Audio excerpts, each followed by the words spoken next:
Hello friends, आपल्या सर्वांची आवडती मालिका तुझ्या सोबतीने या मालिकेच्या आजच्या शनिवार 27 जूनच्या एपिसोडमध्ये एकानंतर एक जबरदस्त ट्विस्ट आले आहेत.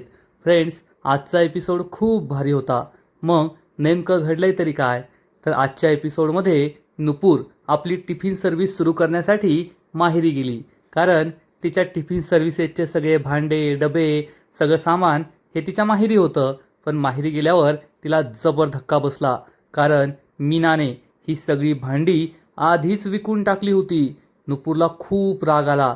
पण मीना म्हणाली, तुझा भाऊ बसलाय जेलमध्ये जाऊन, आम्ही काही इकडे उपाशी मारायचं? त्याला तेथे फुकटचं जेवायला मिळतं, आम्हाला नाही मिळत, त्यामुळे मी सगळी भांडी विकलीत. हे ऐकून नुपूरला खूप वाईट वाटलं. आता नुपूरसमोर आधी जागेचा प्रश्न होता. मग तो घरात करायचं ठरलं, तो प्रश्न मिटला. पण आता भांडी कुंडी नाही आहेत. आता काय होईल हे पाहणं खूप इंटरेस्टिंग असणार आहे. मग हे सगळं नेमकं घडलं तरी कसं हे जाणून घेण्यासाठी हा व्हिडिओ शेवटपर्यंत नक्की पहा. फ्रेंड्स, आजच्या एपिसोडच्या सुरुवातीलाच नुपूर ही तिच्या रूममध्ये बसून मोत्यांची माळ विणत बसलेली असते. तेवढ्यात मल्हार तेथे येतो. मल्हार हे पाहतो की नुपूर अगदी मग्न होऊन ही मोत्यांची माळ विणत बसली आहे. आणि मल्हारच्या डोक्यात एक आयडिया येते नुपूरला घाबरवण्याची. मल्हार हा दबक्या पावलाने रूममध्ये येतो, बेडवर चढतो आणि नुपूरच्या कानाजवळ येऊन म्हणतो, ओ वाव. नुपूर खूप दचकते, घाबरते. मल्हार म्हणतो, अरे वा नुपूर, तू मोत्यांची माळ बनवतीये, किती छान दिसतीये ना, पण कशासाठी? नुपूर ही कशी बशी सावरते आणि म्हणते, गणपती बाप्पांसाठी मोत्याची माळ बनवते मी. मल्हार म्हणतो, खूप छान नुपूर, खरंच खूप छान. नुपूर, मी आहे ना तुला मदत करणार आहे. नुपूर विचारते, सर, ही मोत्यांची माळ बनवण्यात मला तुमची मदत नको आहे. मल्हार म्हणतो, ही माळ बनवण्यात नाही तर तुझ्या बिझनेसमध्ये मी तुला मदत करणार आहे. आता तुझी जागा फिक्स झाली आहे, तुझ्याकडे भांडी वगैरे सुद्धा आहेत, तर मी बाकीचं सगळं एस्टिमेट बनवतो. म्हणजे मार्केटिंगचं पाहतो, त्यानंतर अकाउंटचं पाहील. तो जीन असतो ना, जीन, तो दिव्यातला जीन, खुलजा सिमसिम, तू असं म्हटली की लगेच मी बाहेर येणार. मग तू जे म्हणशील ती सगळी कामं मी करायला तयार आहे. तू फक्त मला सांगायचं की मी काय काम करायचं, ते काम मी लगेच करेल. नुपूर ही तिचं काम करत असते. मल्हारची बडबड सुरू असते. मल्हार म्हणतो, आता तुमच्याकडे ऑप्शन आहे. नुपूर, मराठीसाठी एक दाबा. मल्हार पुढे काही बोलणार तेवढ्यात नुपूर म्हणते, मल्हार सर, मला तुमच्या मदतीची गरज नाहीये. आणि मग मल्हार एकदम नौटंकी सुरू करतो. जसं नाटकात कलाकार बोलतात ना, अगदी हुबेहूब तशीच ॲक्टिंग तो सुरू करतो. नुपूर, तू माझ्याबरोबर एवढी वाईट का वागतेस? अगं, मी तुला मदत करतोय. आठव ते क्षण, ती आपली पहिली भेट. आणि मल्हार आणि नुपूरला या दोघांची पहिली भेट आठवते. जेव्हा नुपूर ही मल्हारच्या गाडीसमोर आली होती आणि अपघात होता होता राहिला होता. नुपूर तेव्हा खूप दुःखी होती. मल्हार हा नुपूरवर चिडला होता की तुम्हाला पाहून चालता येत नाही का? मल्हार ही जी नौटंकी करतोय, नुपूर आश्चर्याने पाहतच राहते. मल्हार म्हणतो, मग आठव नुपूर, आपली ती निखळ मैत्री. नुपूर आणि मल्हारला आठवतं या दोघांनी समुद्र किनाऱ्यावर लिंगुरच्याचा खेळ खेळला होता आणि दोघे किती खुश होते. मल्हार म्हणतो, जाऊ दे नुपूर, ते सगळं विसर, पण आठव आपल्या त्या प्रेमाची सुरुवात. जेव्हा मल्हारच्या डोळ्यात मसाले गेले होते तेव्हा नुपूरने कसं आपल्या ओढणीचा बोळा केला होता हे सगळं या दोघांना आठवतं. मल्हार म्हणतो, आठव ते आपले 7 फेरे. मल्हार आणि नुपूरला लग्नाचे क्षण आठवतात. नुपूर मल्हारकडे पाहतच राहते. मल्हार म्हणतो, आठव नुपूर, आठव तो क्षण, आठव ज्या आठवणी आता आयुष्यभरासाठी आपल्या आठवणी बनल्या आहेत. आयुष्यभर आठवत राहाव्यात अशा आठवणी. आणि मी तुझ्याकडे काय मागतोय? तुझ्याकडे फक्त एक संधी मागतोय, तुला मदत करण्याची संधी. नुपूर, मला कर मदत, दे मला ही संधी. असं म्हणून मल्हार नुपूर समोर हात पुढे करतो. नुपूर खूप चिडते आणि मल्हारच्या हातावर जोरात मारण्याच्या नादात ती मोत्यांची माळच मारते. आणि या माळीत जेवढे मोती विणलेले असतात तेवढे जमिनीवर सांडतात. नुपूर आणि मल्हारला मोठा धक्काच बसतो. नुपूरला कळतच नाही की तिने हे काय केलंय. नुपूर म्हणते, सर, हे काय केलं तुम्ही? मल्हार विचारतो, मी मी काय केलं? नुपूर म्हणते, तुमच्यामुळे इथे झाले सगळं. तुम्ही येथे माझा टाइमपास करत नसता, मला छळलं नसतं तरी सगळं झालंच नसतं. मी रागाच्या भरात हे सगळं केलंच नसतं. हे सगळं आहे ना तुमच्यामुळे होतं आहे. मल्हार म्हणतो, वा रे वा नुपूर, आजकाल तुझं आहे ना हे वाढतच चाललंय. करायचं तू आणि आरोप लावायचे माझ्यावर. म्हणजे पाऊस का पडला तर मल्हार सरांमुळे, ऊन का पडलं तर मल्हार सरांमुळे, दुष्काळ का पडला मल्हार सरांमुळे, पूर का आला मल्हार सरांमुळे. म्हणजे या जगात जे काही वाईट घडतंय ना तुझ्याबरोबर ते सगळं माझ्यामुळेच घडतंय आणि एवढा पण माझा विचार करणं चांगलं नाहीये. नुपूर चिडून म्हणते, सर तुम्ही गप्प बसायचं काय घ्याल? तुम्हाला प्रत्येक गोष्ट चेष्टाच का वाटते तेच मला कळत नाहीये. येथे मी सिरियसली माझ्या बिझनेसचा विचार करतेय आणि तुम्हाला मात्र फक्त चेष्टा मस्करी सुचतीये. मल्हार म्हणतो, नुपूर मला कोणतीच चेष्टा मस्करी सुचत नाही. नुपूर खूप चिडते, मल्हारला पुन्हा एकदा मारते याच मोत्यांच्या माळीने आणि मग उरले सुरले मणीसुद्धा जमिनीवर सांडून जातात. आणि मग नुपूर चिडून म्हणते, आता तुम्ही मला काही मदत करायची नाहीये. नुपूर हे या सगळे मोती गोळा करण्याचा प्रयत्न करते. मल्हार पण तिला मदत करतो आणि मग मल्हारचा हात नुपूरच्या हाताला लागतो आणि तो तिचा हात पकडतो. नुपूर खूप चिडते आणि म्हणते, मल्हार सर तुम्ही ना फक्त चान्स शोधत असतात. मल्हार म्हणतो, नाही मी का चान्स शोधेल? मी असा काय डिसेंट माणूस आहे, जंटलमन आहे मी असा काही चान्स शोधत नाही. नुपूर खूप चिडते आणि मग तेवढ्यात मल्हार आणि नुपूर हे मोती ओढण्याच्या नादात पुन्हा एकदा नुपूर ही मागे खेचली जाते आणि सगळेच्या सगळे मोती खाली पडतात. मल्हार खुदू खुदू हसू लागतो. नुपूर चिडून म्हणते, सर बिलकुल हसायचं नाहीये, हसू नका बिलकुल. माझ्या परिस्थितीत हसताय तुम्ही. मल्हार तोंडावर हात ठेवतो. नुपूरला खूप राग आलेला असतो, तिचा संताप होतो, पण मल्हार मात्र हसतच असतो. नुपूर चिडून म्हणते, सर तुम्ही असला ना की माझी कोणतीच कामं होत नाही. मल्हार हात पुढे करतो आणि म्हणतो, नुपूर एकदा साथ देऊन तर बघ, हात हातात घेऊन तर बघ, मग पहा तुझी सगळी कामं कशी पटापट होतात ते. नुपूर म्हणते, मला गरज नाहीये, मी एकटीने सगळं मॅनेज करू शकते. असं म्हणून नुपूर ही जागच्या जागी झोपी जाते. परंतु हे सगळे मोती खालीच पडलेले असतात. ही माळ तशीच पडलेली असते. मल्हार या मोत्यांना हातात घेतो आणि त्याच्या मनात काहीतरी वेगळाच विचार येतो. आणि मग दुसरा दिवस उजाडतो. नुपूर ही तिच्या रूममध्ये असते आणि आपल्या बिझनेससाठी आपल्याला काय काय वस्तू लागतील याची ती यादी करत असते. नुपूर म्हणते, आज मला आहे ना लवकर आवरावं लागणार आहे. आणि तेवढ्यात नुपूरची नजर साईड टेबलवर जाते, ज्यावर चक्क मोत्यांची माळ बनवून ठेवली आहे. नुपूर ही मोत्यांची माळ पाहते, हातात घेते, तिला खूप आनंद होतो. नुपूर विचार करते, मोत्यांची माळ कशी तयार झाली? रात्री तर मल्हार सरांमुळे सगळी माळ विस्कटली होती, सगळे मोती खाली सांडले होते. नुपूरला हे सगळं आठवतं. नुपूर मल्हारकडे आश्चर्याने पाहते. मल्हार हा वॉशरूममध्ये असतो.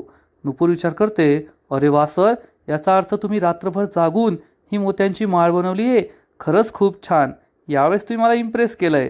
असं म्हणून नुपूर ही मोत्यांची माळ ठेवून देते. ती खुश असते. ती तेवढ्यात मागे वळून पाहते तर चक्क मल्हार हा वॉशरूममधून आंघोळ करून बाहेर येतो आणि त्याने फक्त टॉवेल गुंडाळलेला असतो, बाकीचे कोणतेच कपडे घातलेले नसतात. नुपूर जोरात ओरडते, आणि लगेच तोंड फिरून घेते. मल्हारसुद्धा घाबरतो. नुपूर विचारते, सर हे काय?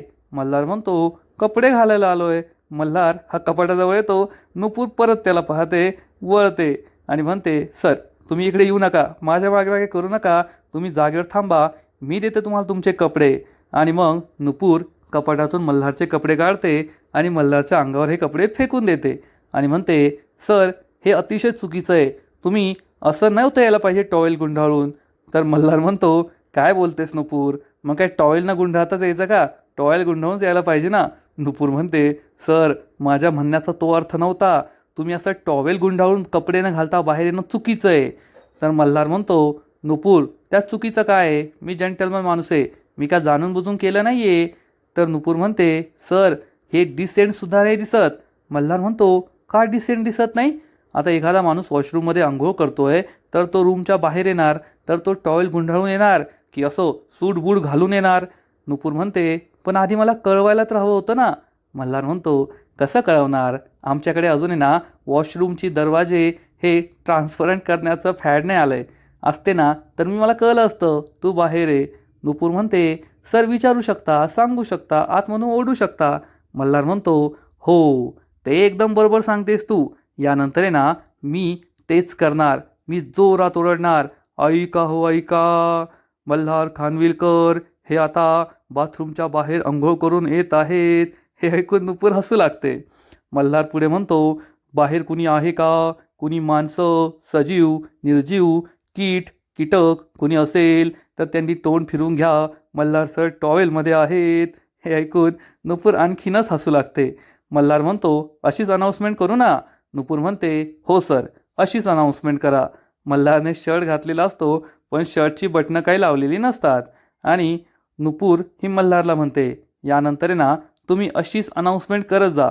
मल्हार म्हणतो, थांब, आपण आहे ना एक डेमो करूया. असं म्हणून मल्हार हा पुन्हा वॉशरूममध्ये जातो. दरवाजा उघडून बाहेर डोकावून पाहतो आणि हीच अनाऊन्समेंट करतो, hello hello, mister Malhar Khanvilkar अंघोळ करून बाहेर येत आहे. त्यांनी फक्त टॉवेल घातला आहे, बाकीचे कपडे घातलेले नाही आहे. बाहेर कुणी आहे का? मिस नुपूर तुम्ही आहात का? असाल तर तुम्ही बाहेर जा, डोळे बंद करून घ्या. नुपूर म्हणते, सर बस झाली ना कॉमेडी करून, आता लवकर आवरा बरं, तुमच्यामुळे मलाही उशीर होतोय, मला जायचं आहे. मल्हार म्हणतो, हो लगेच. आणि मल्हार मग पॅन्ट घालतो आणि म्हणतो, नुपूर आता तू मागे वळून पाहू शकतेस. नुपूर मागे वळून पाहते तर मल्हारने पॅन्ट घातलेली असते, पण शर्टची बटणं लावलेली नसतात. नुपूर म्हणते, सर हे काय आहे? ती शर्टची बटणं लावा. एक तर शर्ट उलट्या घातलाय, शर्ट सरळ घाला ना. मल्हार म्हणतो, तू समोर असली ना की माझी अशी धांदल उडतेच. मल्हार म्हणतो, ठीक आहे, आता मी आहे ना आजपासून वॉशरूममध्येच कपडे चेंज करून येत जाईल. असं म्हणून मल्हार हा वॉशरूममध्ये निघून जातो आणि नुपूर हसू लागते. हा सगळा जो सीन आहे तो खरंच खूप कॉमेडी आहे. मल्हार आणि नुपूरची अतिशय भारी केमिस्ट्री आपल्याला या सीनमध्ये पाहायला मिळाली आहे आणि ती पाहायला मजा येते. थोड्या वेळानंतर नुपूर ही तिच्या बिझनेससाठी सामानाची जुळवाजुळव करत असते आणि फोनवर कोणाला तरी सांगते, दादा मला सगळा माल आहे ना होलसेल रेटमध्ये पाहिजे, आधी मिळायचा तसा, आणि भाजीपालासुद्धा ताजा हवा आहे रोजच्या रोज. आणि तेथेच तायडीसुद्धा काहीतरी गार्डनिंग करत बसलेली असते. नुपूरचं फोनवर बोलणं होतं. नुपूर आणि तायडीची नजरानजर होते आणि नुपूर तेथून निघून जाणार. इतक्यात तायडी म्हणते, काय नुपूर, झालाय का बिझनेस सुरू? चांगलीच लगबग दिसतीये, चेहऱ्यावर आनंद दिसतोय, उत्साह दिसतोय. छान छान छान काम करा बरं का. आणि मग नुपूर ही तायडीजवळ येते आणि म्हणते, कसं आहे ना सागरिका मॅम, ज्या घरात तुम्ही आहात आणि ज्या घरात मी आहे तेथे भान ठेवूनच वागावं लागणार ना, की कसं होईल काय होईल. तायडी ही नुपूरकडे पाहते आणि म्हणते, भान तर तुला ठेवावंच लागणार, कारण कधी बेभान होशील हे सांगता येत नाही. नुपूर ही तायडीकडे पाहते आणि विचारते, तुम्हाला माझा बिझनेस चांगला चालावा असं वाटत नाही ना? तर तायडी उत्तर देते, हो, तुझा बिझनेस हा बेचिराख व्हावा अशी माझी इच्छा आहे. नुपूरला खूप राग येतो. नुपूर म्हणते, ते तर मला माहीतच होतं. तायडी सांगते, तुझा कोणताच बिझनेस चालू नये, तुला कोणत्याच कामात यश मिळू नये अशी माझी नेहमी इच्छा राहील. त्यामुळे नंतर कळल्यावर अरे देवा, आश्चर्य वाटण्याची काही गरज नाही आहे. सगळं तुला माहीतच असेल एवढं लक्षात ठेव. तायडी ही नुपूरला सांगते, कसं असतं ना नुपूर, आता हे पहा, हे जे रोपटं आहे, म्हणजे आपण अशी खूप सारी रोपटी लावतो. जेव्हा आपण रोपटं लावत असतो तेव्हा आपण खूप उत्साहात असतो. आपल्याला असं वाटतं की आता या रोपट्याचं मोठं झाड होईल, मग त्या झाडाची फळं फुलं आपल्याला मिळतील. पण सगळीच रोपटी काही जगत नाही, काही रोपटी मरून पण जातात. तर नुपूर उत्तर देते, पण सगळीच रोपटी मरत नाही, काही रोपटी जगतात सुद्धा. आणि हे रोपटं जगणार नाही असं वाटत असतं, तेच रोपटं हळूहळू मोठं होत जातं आणि त्याचा वटवृक्ष होतो, एवढं लक्षात ठेवा. तर नुपूरला तायडी उत्तर देते, तू पण लक्षात ठेव, काही काही रोपटी ही मरून जातात आणि मग ती कापावी लागतात, फेकावी लागतात. त्यांचा आपल्याला काहीही उपयोग राहत नाही, कितीही प्यारं असलं तरी. नुपूर म्हणते, पण हे रोपटं जगणार आहे, तुम्ही कितीही कटकारस्थानं केली आणि काहीही केलं तरी माझा बिझनेस सुरू होणार, सुरू राहणार आणि मोठा होणारच, एवढं लक्षात ठेवा. असं म्हणून नुपूर तेथून निघून जाते. तायडी म्हणते, नुपूर, मला तुझा हा ओव्हर कॉन्फिडन्स आहे ना खूप आवडतो, खूप जास्त ओव्हर कॉन्फिडन्स आहे तुझ्यामध्ये, पण हाच एक दिवस तुझा घात करेल. असा विचार करून तायडी खुश होते. आणि इकडे मीनाच्या घरी चक्क पापडवाल्या बायका पापड लाटत असतात. आता मीना सांगतीये की मी त्यांना जागा भाडीने दिली आहे, पण ही मीनाच या बिझनेसची मालकीने असं दिसतंय, कारण ती या पापडवाल्यांना सगळं लक्ष ठेवत असते, त्यांना काम नीट करायला सांगत असते. तेवढ्यात नुपूर घरी येते आणि सरळ किचनमध्ये घुसते आणि तिची भांडी तिचं सगळं सामान शोधत असते. मीना विचारते, ए नुपूर, काय गं डायरेक्ट किचनमध्ये गेलीस? काय काम आहे ते सांग ना. कालच तुला हाकललं होतं ना, आज परत आलीस का? पण या मीनाचा काही फायदा नाही आहे असा विचार करून नुपूर संपूर्ण घरभर ही भांडी कुंडी शोधत असते. आणि मीना चिडून म्हणते, ए नुपूर, कान फुटले का काय तुझे? बोल ना, कशासाठी आलीस तू येथे? नुपूर विचारते, वहिनी, माझ्या स्वयंपाकघराची भांडी होती, टिफिन होते, टिफिन सर्व्हिसचं सामान होतं, ते सगळं कुठे गेलं? तर मीना म्हणते, काय टिफिन सर्व्हिसचं सामान? अगं कुबेराच्या घरी लग्न करून गेलीस ना तू, तुला कशाला हवंय ते सगळं सामान? एवढ्या मोठ्या महालात राहते आणि ते सामान मागतेस? नुपूर म्हणते, वहिनी, जास्त बोलू नको, जेवढं विचारलं तेवढं सांग. माझी भांडी कुंडी कुठे गेली आहेत, माझं टिफिन सर्व्हिसचं सगळं सामान? तर मीना सांगते, विकलं, विकून टाकलं. हे ऐकून नुपूरला मोठा धक्काच बसतो. नुपूर विचारते, विकलं? वहिनी, तू असं कसं करू शकतेस? तर वहिनी चिडून म्हणते, ए नुपूर, बाहेरच्या लोकांसमोर माझ्यावर आवाज चढवायचा नाही, एवढं लक्षात ठेवायचं. तू असशील मोठ्या घरची सून, पण या चाळीत मला सुद्धा मानपान आहे, एवढं लक्षात ठेव.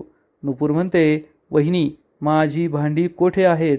तर मीना तिला सांगते, एकदा सांगितलेलं कळत नाही का? तुझी भांडी मी भंगारात विकली.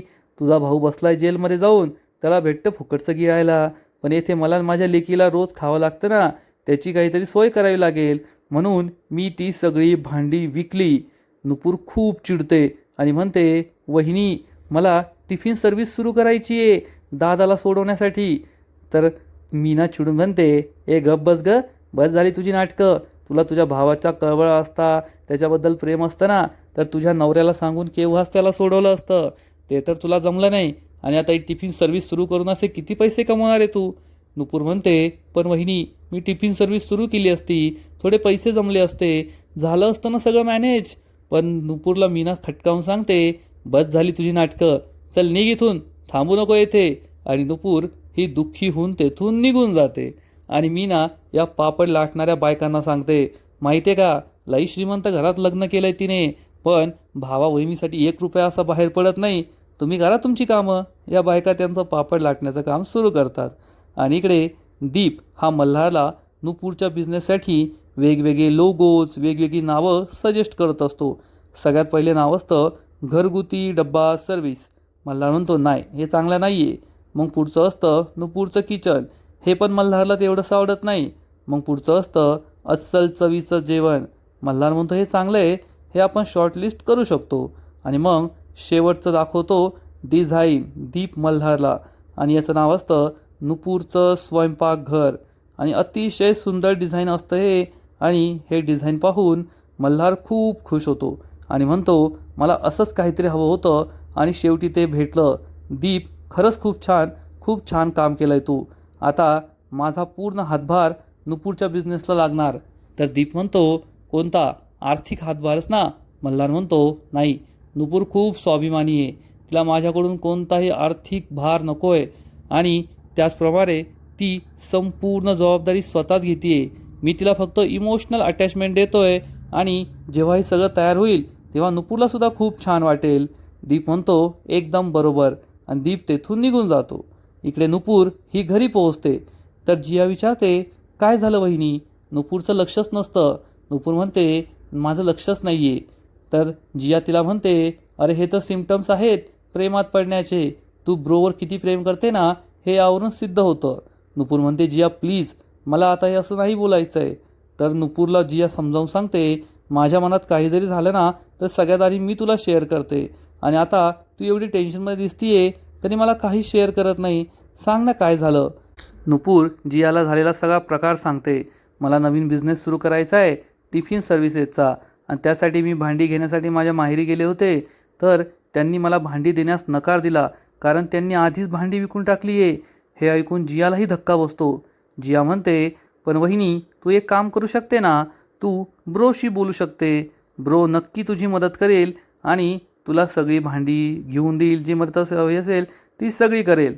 तर नुपूर म्हणते, नाही जिया, मी मल्हार सरांची मदत नाही घेऊ शकत, मला आता स्वतःच काहीतरी करावं लागेल. मग आता नुपूर काय करणार हे पाहणं इंटरेस्टिंग आहे. आणि आजचा एपिसोड येथेच संपतो. फ्रेंड्स, तुझ्या सोबतीने या मालिकेचा आजचा एपिसोड खरंच खूप भारी होता. इंटरेस्टिंग होता. तायडीने फुल प्रूफ प्लॅनिंग करून ठेवली आहे. त्यामुळे काही झालं तरी नुपूरला कोणत्याही परिस्थितीत आपला बिझनेस सुरू करण्यासाठी पहिले जागा मिळत नव्हती, आता भांडी मिळत नाही आहे. उद्या अजून काय नाही मिळेल देव जाणे. आजचा एपिसोड तर भारी होता, पण तुझ्या सोबतीने या मालिकेचा पुढील एपिसोड आणखीन भारी असणार आहे. आणखीन मोठा ट्विस्ट त्या मालिकेत येणार आहे. मग नेमकं घडणार तरी काय? तर पुढील एपिसोडमध्ये आपण पाहू की मल्हार नुपूरचं स्वयंपाकघर या नावाचा बोर्ड घेऊन येईल. मग नुपूर आणि मल्हार मनोभावे पूजन करतील आणि यावेळेस नुपूर ही पूजा करेल आणि मल्हार मम म्हणेल. त्यामुळे तायडीला खूप राग येईल. मग हे सगळं नेमकं घडलं तरी कसं हे जाणून घेण्यासाठी व्हिडिओला लाईक करा, शेअर करा, चॅनलला सबस्क्राईब करून बेल आयकॉनवर क्लिक करा. म्हणजेच तुझ्या सोबतीने या मालिकेचे असेच नवीन नवीन एपिसोड, नवीन नवीन अपडेट तुम्हाला सर्वात आधी पाहायला मिळतील. खूप खूप खूप धन्यवाद.